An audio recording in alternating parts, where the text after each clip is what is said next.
Happy Monday, YouTube. How you guys doing today? So over the past couple of weeks, we have been dealing with the trauma that we saw, that the world saw, of a black man being kneed to death.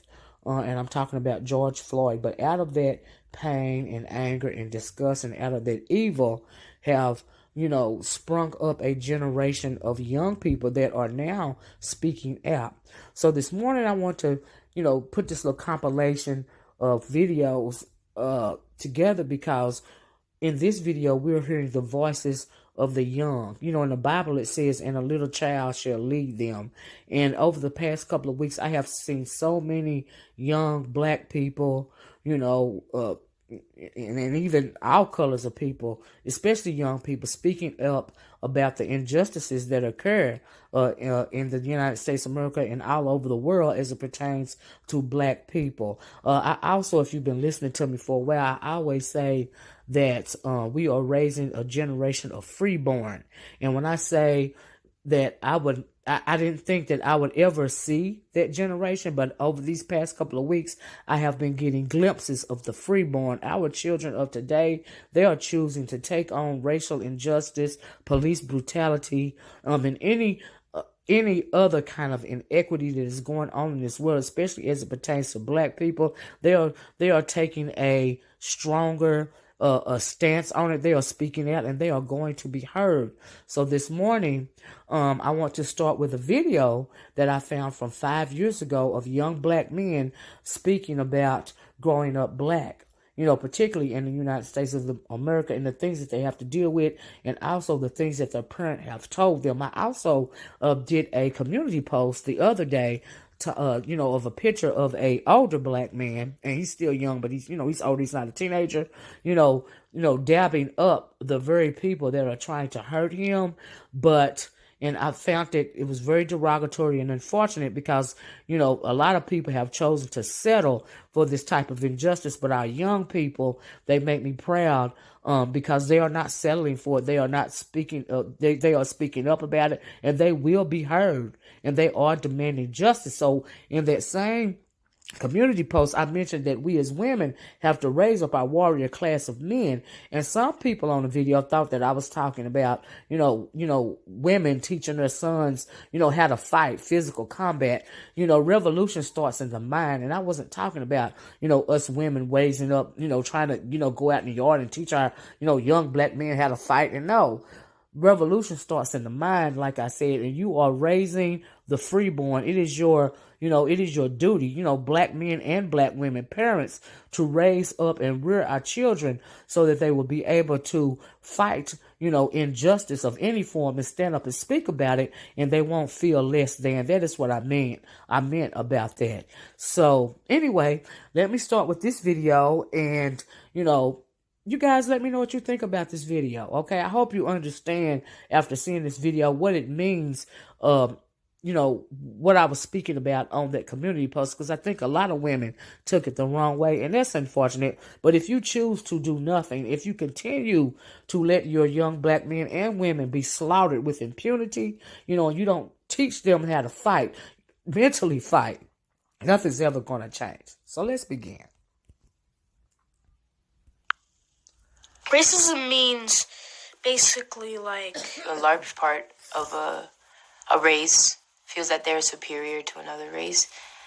And so not only do they believe that, but they act on it. Examples would be in class. Sometimes I'd be the only black kid, and we read a book like, Huck Finn, and then there's that uncomfortable moment, the magic word come up, and people would look at you and like, what's his reaction, and things like that. I was walking home from school with this one white girl, and we just gotten off the bus, and we were almost home, and there were these group of black kids that just got out of school. And she was like, oh, let's cross the street. There's a group of black kids. I don't want to run into them.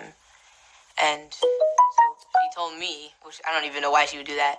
I used to wear a sweatband, just to reinforce my wrist, and I had a teacher come up to me and say, you should take it off because it looks gang-affiliated. Good Monday morning, YouTube. How you guys doing today? So all of us have been having to grapple with, what we saw, what the world saw a couple of weeks ago, we saw a black man being kneed to death by the name of George Floyd. So from that evil have sprung a lot of young voices. Young people are starting to speak up about racial injustice throughout the world. They're not going to take it anymore. I've talked about the freeborn on my channel. If you've been listening to me for any amount of time, you know what I mean about that. I speak to our women because I am a woman, letting them know that we have to raise up our warrior class of men. And what I mean by that is not going out in the yard or something and teaching them how to fight and all this and all that. No, revolution starts in the mind.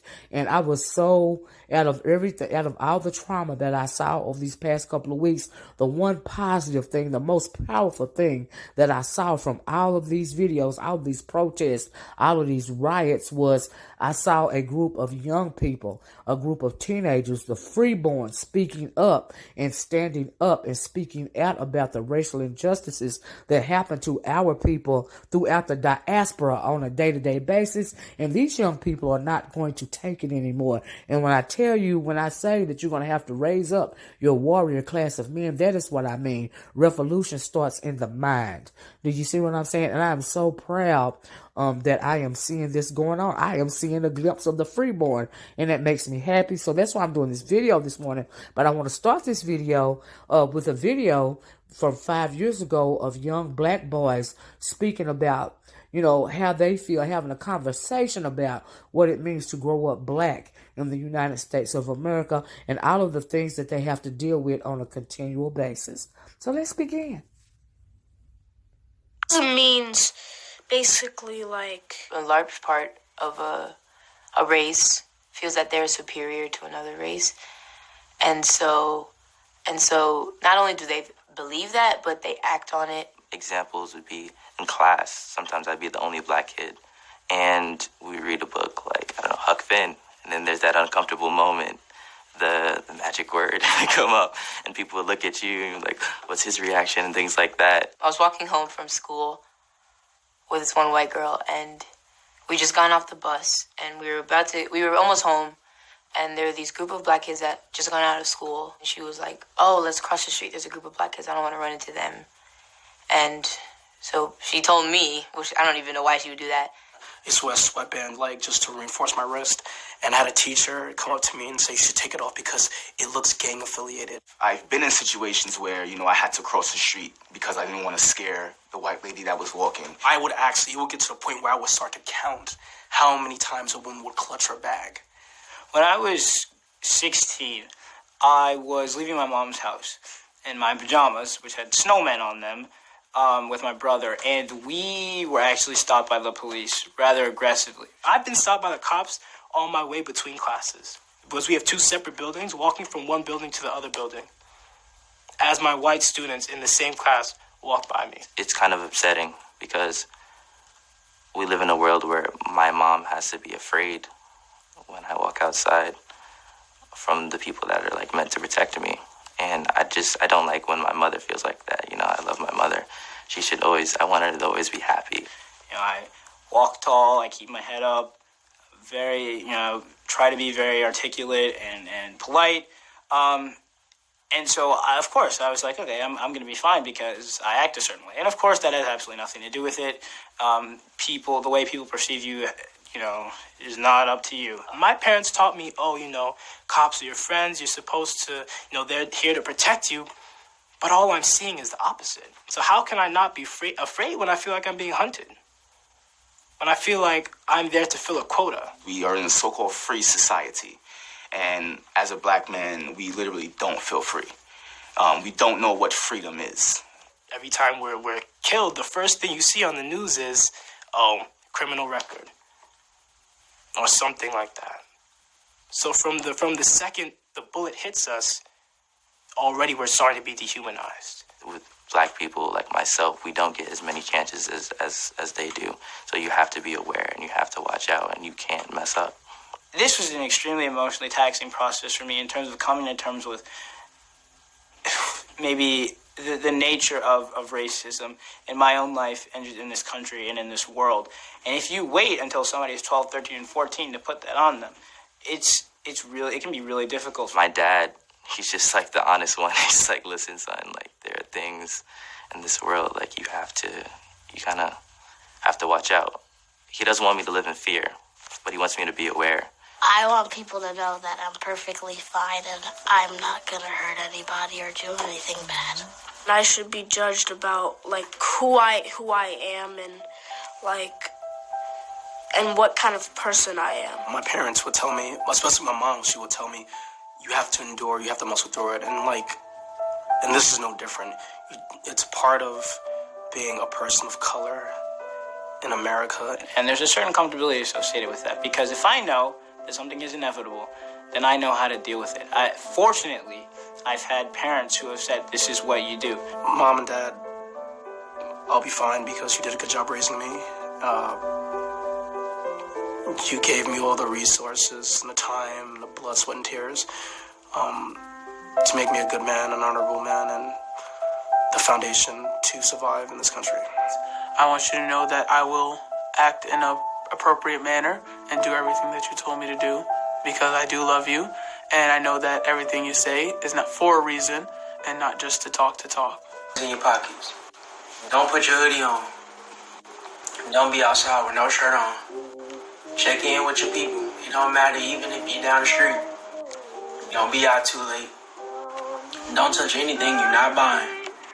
Never leave the store without a receipt or a bag, even if it's just a pack of gum. Never make it look like there's an altercation between you and someone else. Never leave the house without your ID. Don't drive with a wife beater on. Don't drive with a do-rag on. Don't go out in public with neither. Don't ride with the music too loud. Don't stare at a Caucasian woman. If a cop stop you randomly and start questioning you, don't talk back. Just compromise.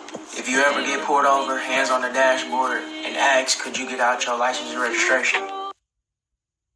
Be right here too. But he also got so what I need y'all to do right now at 16 is come up with a better way. Because how we doing it, it ain't working. He angry at 46. I'm angry at 31. You angry at 16. Y'all come up with a better way. Because we ain't doing it. Oh my God. So you've probably seen this video that went viral showing this passionate interaction between 3 different generations of African American men. Well, at the heart of that conversation were Mr. Curtis Hayes and 16-year-old Raymond Curry. Our team managed to track down this young man, and we asked him what exactly happened that day. Like, the whole point of the video was find a better way.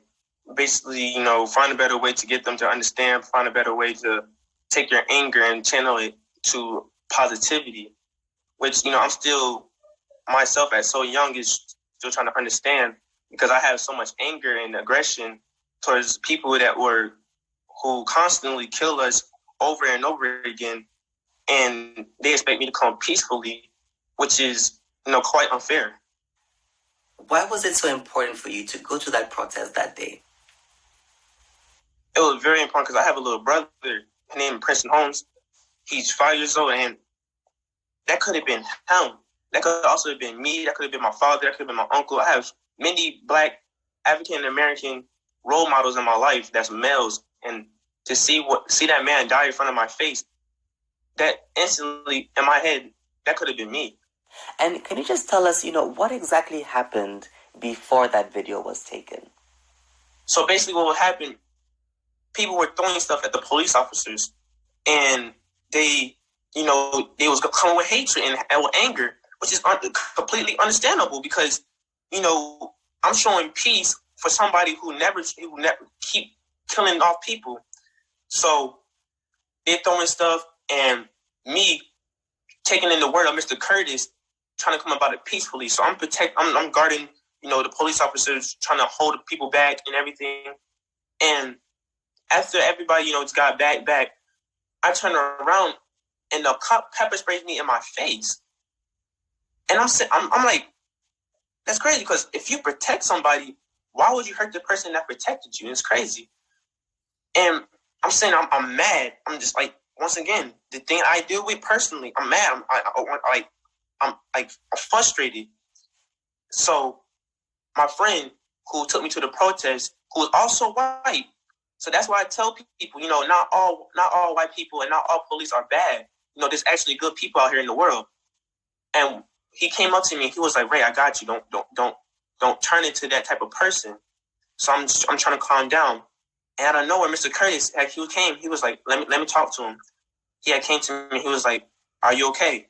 And I was like, yes, I'm okay. He's like, he gave me some water, put on my face. And as I calmed down and everything, he was like, are you still with me? And I was like, yes, sir, I'm still with you. He said, all right, let's go. And that's when we continue to go battle peacefully. Mr. Curtis told you, come up with a better way because how we're doing it ain't working. I mean, how did you understand that? And how did that resonate with you at the time? The white man and the police officer expect us to come peacefully and for us to not act with aggression. But the moment we show any sign of aggression, we're automatically extremists, which is crazy because that's exactly how I feel deep down in my soul. Like every day, like ever since all this happened, which even back from Trayvon Martin, I get up and I got, get up, do what I do, work out, and then I go out to the world, do what I do. And I think, can that be me today? Like every day I wake up and I go out into the world, I think, could that have been to me today? And it's so sad because at 16, that's not something the kids should worry about. Like my main focus is going to college, with like my dream school is Duke University. And for me to have to wake up and wonder if I'm going to survive or live or not, that's sad. No child should live through that. And, are there other examples of like everyday racism that you have faced in your 16 years? I went to the store and I was trying to buy just some juice and some candy, just something to snack on. And this lady, she just kept following me. And she was also white. She just kept following me, looking around the aisles, making sure I'm not putting that in my pocket. And I noticed her, but I don't say anything because I feel like if I say something, that gets her mad and she feel like I'm showing aggression, which is also crazy because why should I change myself to please you? That's just something I shouldn't have to deal with. And so, you're a 16-year-old African-American young man and you're growing into your adulthood. Has your mom or have your parents had that conversation with you about how you are to navigate that space if you're ever stopped by police one day? We have this conversation almost every time. Like the things we talk about is basically when the police pull you over, put your hands on the dashboard, don't make sure they don't see you pull out or reach for anything. The only time you should reach for something is when they ask. And even when they ask, you should move slowly and carefully to where you're reaching. And she also told me when the police officer is, if like, God forbid, if a police officer gets you to the position where they're trying to kill you or trying to do some harm to you, you put your hands up high, let them know you don't show no harm, and you let them know that you come in, peacefully. And that's sad because at 16, you shouldn't teach the things at 16 you should teach your child is basically how to drive, how to all the good things that every teenager go through. Shouldn't no kid or nobody worry about how to please a police officer to the point where they don't kill you. That's ridiculous. How do you want things to improve for the future of Black people in America?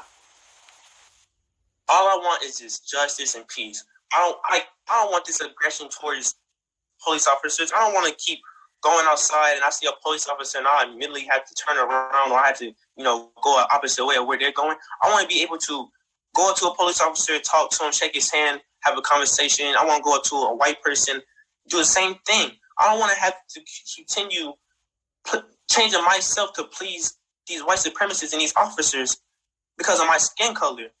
I don't want that. I want us to come together as a unit and as a community. Swept across this country over the past week, we have also seen so many poignant moments amid the chaos. One of them we found in Charlotte, North Carolina. 3 generations of Black men sharing this emotional exchange at a protest. Curtis Hayes Jr. seen in the video urging the future of the fight for change to find a better way. We're going to talk to Curtis in just a moment. First, take more look at that video. Raw emotion and pain on full display in protest all across the country. I'm tired of it. They're standing right there. And I understand. I'm tired of it. This powerful video from Charlotte, North Carolina, with over 22 million views. It starts with a young black man attempting to calm down an angry protester. Always standing around for a kumbaya. Ain't nobody coming to protect us. A heart-wrenching moment shared between three strangers from three different generations, 16, 31, and 45 years old. He's 16. He's 16. Oh my God, he's 16. What we gonna do? You tell me. What we gonna do? This ain't the way. The man in the middle, activist Curtis Hayes Jr., with a passionate plea. What you see right now is gonna happen 10 years from now. 10 years. You're gonna be right here too. But he also got to. So what I need y'all to do right now at 16 is come up with a better way. Cause how we doing it, it ain't working. Y'all come up with a better way. Cause we ain't doing it. Oh my God. That 31-year-old man in that video, Curtis Hayes Jr., is now joining us live from Charlotte, North Carolina. Sir, thank you so very much. Your passion is so apparent. Tell us what came over you to speak out as you did in that moment, Curtis. First off, Ms. Robin, it's an honor. I thank you so much for having me. At that moment, I was looking at the 16-year-old young man, and I told myself, like, dang, I was once him. And then I looked at the 45-year-old man and said, I'm going to once be him. And I just came over with so much emotion because at that moment, when I inserted myself, I understood that, wow, this is 3 generations that is out here that is protesting and fighting for the same equality and for the same change that my ancestors once did. So it just overwhelmed and overfilled my heart with anger and hurt and just frustration and confusion. So that's what happened at that moment. Yeah. Yeah, 3 generations and the 3 of you coming at it from a different direction. That 16-year-old, and that was beautiful when you pulled him to you and how respectful he was to you. Raymond Curry is the young man's name. And you said to him, you've got to find a better way. So to you, Curtis, what is that better way? The better way is not, turning your anger and creating rage. It's turning your anger and turning it into the fire and the desire to understand what is needed in order to cause the change. So when I told him that after that moment, I continue to speak with him, and I'm just telling him, yo, educate your mind on the laws, educate your mind on legislation, educate your mind on the Constitution, know what your rights are as a United States citizen. That is how you are going to get change, is when you go and understand that and you go and you fight to change that. That is where the change is going to come. And you have stayed in touch with him. You are a man of your word. I know you've been texting back and forth with Raymond, and that he sent you a text and he was saying, we're doing it peacefully and we're still not seeing change. And the anger was boiling up in him again. And there's some young people who feel that way. So what do you say to them to help them channel that anger in a different direction? At that age, 16, 17, you have so much life ahead of you. Don't throw it away by, again, turning your anger and your confusion into rage.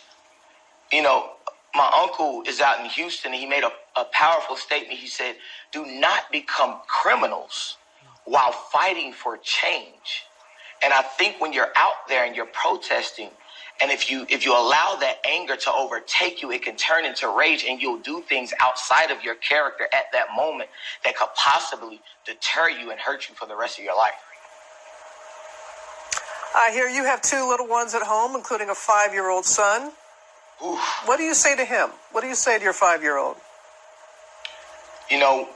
When he first came out, I'm the type of man, I'm always going to tell him who he is. I always make sure I tell him that he's valuable. I always make sure I tell my daughter that you are a black woman in the world. You are the most important thing that God could have ever placed on this earth. So, when you have this conversation, you worry about like, dang, I don't want him to grow up and disobey the law. I don't want him to grow up and disobey the laws of the land, but at the same time, I have to tell him to continue to fight. My name is Coco, and who just spoke was my grandma. And I think it's sad that I'm here protesting the same thing that she did 50 plus years ago. So I'm here to tell you guys this, that we must first love each other no matter what. We must have the tough conversations with my friends. I've been spending all week having tough conversations, trying to educate my non-black friends on how they can help the movement. Second, we need to take action. And yes, we're all here protesting, and I'm not of age to vote, but it's in your hands to vote for my future, for my brother's future, and for your future. So that's one way to make change. Third, you need to use your voice. No matter how big or small your platform is, you need to use your voice. I saw Dr. King quote that said, "The silence of the good people is worse than the brutality of the bad people." So you need to not be silent, because if you are choosing silence, you are choosing the side of the oppressor. So I heard many things this past week, and one of the things I heard is, well, it's not my problem. So this is what I have to tell you this. If you listen to black music, if you like black culture, if you have black friends, then this is your fight too. It's not your job, it's not your duty to open your mouth to say, Lil Uzi Vert's my favorite artist, but I don't care what happened to George Floyd. Now how does that make sense? So I demand change now. And it's sad that it takes another black man's life to be lost for all of this to happen. But we have to understand that this has been going on for years. This is not just about George Floyd. This is about Trayvon Martin. This is about Eric Garner. This is about Breonna Taylor. This is about stuff that's been happening. I was 8 years old when Trayvon Martin was killed. So why am I here at 16 still demanding change? And it breaks my heart. Because I'm fighting for the future for my brothers. I'm fighting for the future for my future kids. I'm fighting for the future for my future grandchildren. So we must change now. And I promise to always use my platform to spread vital information. Coming out. This is very important. This is very vital. Black lives have always mattered. We have always been important. We have always meant something. We have always succeeded, regardless. And now is the time. I ain't waiting. I ain't waiting. I have been born in this country. I'm 28 years old, born and raised in London. And for time, every black person understands and realizes the first time you were reminded that you were black. You remember, every black person in here remembers when another person reminded you that you were black. So none of you out there, all those protesters on the other side, protesting against what we want to do, protesting against what we want to try and achieve, on you, because this is so vital.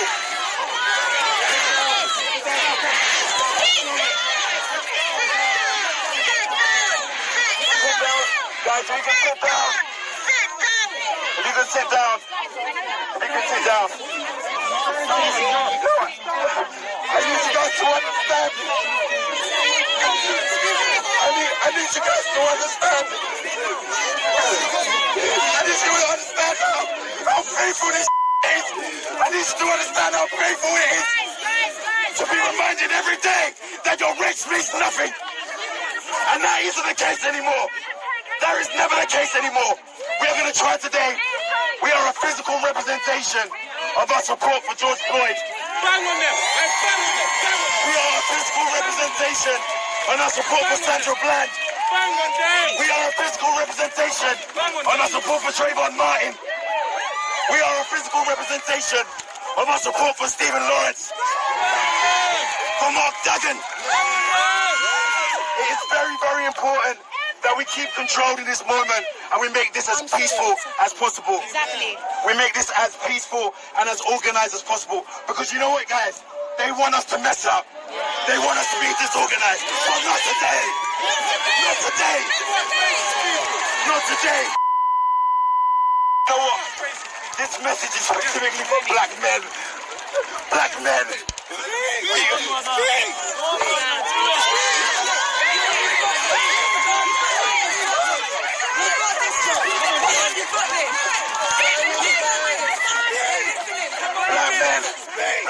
we need to take care of our black women. We need to take care of them. They are ours. They are our hearts. They are our future. We cannot demonize our own. We are the pillars of the family. Imagine this, a nation that is set up with individual families that are thriving, that are healthy, that communicate, that raise their children in love, have a better rate of becoming better human beings. And that's what we need to create. Black men, it starts with you. Hey, it's done, man. We can't be trash no more. We have to be better. Do you not understand? I'm speaking to you from my heart. Look, I don't know if I'm going to have a career after this. Fuck.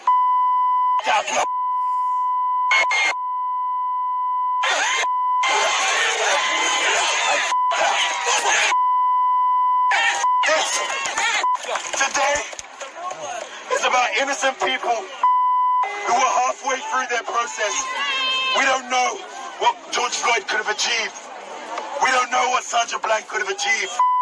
But today, we're going to make sure that that won't be an alien thought to our young ones. I'm sure you lot came today and you left your kids. And when you see your kids there aimlessly playing, they don't understand what's going on. Today is the day that we remind them that we are dedicated, and this is a lifelong dedication. Guys, we don't leave here and stop, you know. We don't leave here and stop. This is longevity. Some of you are artists. Joining the protests. They may be young, but they are playing an increasingly important role. ABC's Janae Norman joins us with more. Good morning, Janae. Hey, Eva, good morning. Yeah, as we've reported on how diverse the protests have been across the country, people of all races. And as we see those demonstrations popping up in big cities, in small towns, you are sure to notice the young faces on the front lines. No justice, no peace. This morning, some of the smallest Americans are lending their voices as protests swell across the country. It's just to show people that Black Lives Matter. Kids helping raise the volume on calls for racial equality. If I didn't, you should get it. It is very... Take your time, baby. Come on now. It is very wrong to kill Black people. 9-year-old Aubrey Johnson getting emotional, delivering this powerful message at a protest in Ohio last week. Black lives should matter as much as white lives. It is so wrong. And the mini marcher seen by millions. 7-year-old Winta Amor protesting in Long Island, New York. What's his name? Say his name. Historically, children have always been essential in the fight for equal rights. In 1963, thousands of black kids marched to protest segregation in Birmingham, Alabama, part of a strategy to keep the protests nonviolent. But instead, they were met with force. We've seen recent demonstrations turn violent across the country, police clashing with protesters and kids sometimes caught in the mix. In Seattle, police investigating this incident. A young girl allegedly maced by an officer at a protest. But some officers are trying to change the narrative. This one in Houston calming this frightened 5-year-old after she asks, "Are you going to shoot us?" You can protest, you can march, you can do whatever you want. Just don't break it. Feels like we're all united in there's power in numbers and that we can make a difference if everyone sees how many people are protesting. Oh, but when I look around and I see what's being done to mankind. 12-year-old Keydron Bryant's cry for equality going viral. His song even shared by President Obama. Bryant says music is in him, and it was his way of expressing his feelings during these times. I really have hope that we could change the world with all of our gifts if we can just come together and not be divided and we could all be equal. I just wanna live. I just wanna live.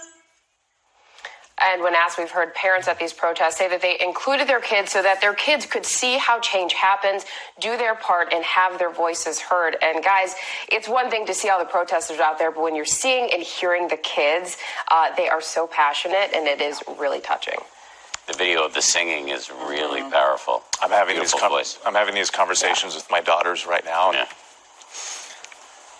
honestly, just to see kids talk about wanting to live, it just really gets me. Can I jump in there with Whit? Of course, Janae. Yeah, Janae, go ahead. And I wasn't sure if you guys could still hear me. Whit, I feel you, because I posted on social media. Dan, we talked about this yesterday. It was really hard last week when my 2-year-old, he was watching GMA with me, and I was like, I don't know if I should have him watch. And he's seeing those images, and I'm like, this is real life, this is happening. And he's asking about it, and that's when it's like, how do I tell this 2-year-old what's going on? So Whit, I feel you, and I know a lot of parents across the country do too.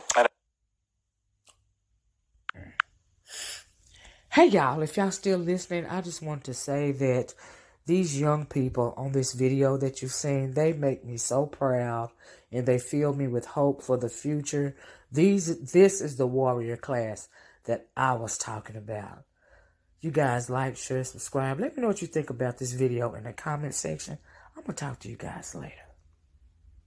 A lot of families, though, around the country are now learning for the first time about so-called unwritten rules. Now, these are rules parents teach their black children about for every time they have to leave the house, basically so they can come back alive. A lot of things many other kids don't even have to think about these days. A Houston teen has nearly 10 million views on TikTok talking about this. Here's some of that video and an interview about why he made it. Don't be out too late. Don't touch anything you're not buying. It's just being cautious of things that people normally do that we just can't. A lot of the comments was, I'm Caucasian, and it's opening my eyes to how y'all live every day. It's really powerful. It's an eye-opener, and I'm glad to see that I'm making a difference. If a cop stop you randomly and start questioning you, don't talk back. Just compromise. Yeah, I think about my future all the time. I hope one day I don't have to teach my kids this. If you ever get pulled over, hands on the dashboard, and ask, could you get out your license and registration?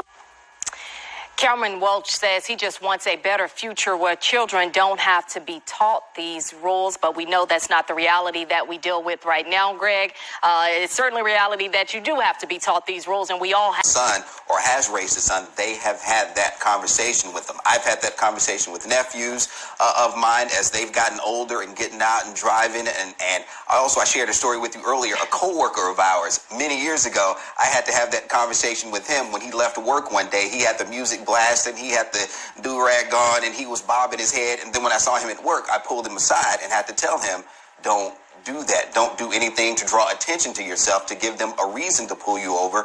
And he respected that and conducted himself accordingly. So yeah, you do have to have those conversations, sadly, because every parent is worried when their black son leaves the house. Very true. All right, Greg, appreciate it. Like this. Look, I swear to God, I'll never understand how, soon as I'm born, I'm a wanted man. Wow, a deadly thing, how they pull a man down. Now his knee on my neck, and we screaming, man, down. But they don't want to hear it, they just act like it's a fake thing.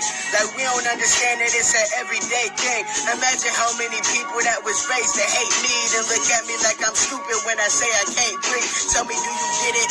Understand what it's like to get death threats for living?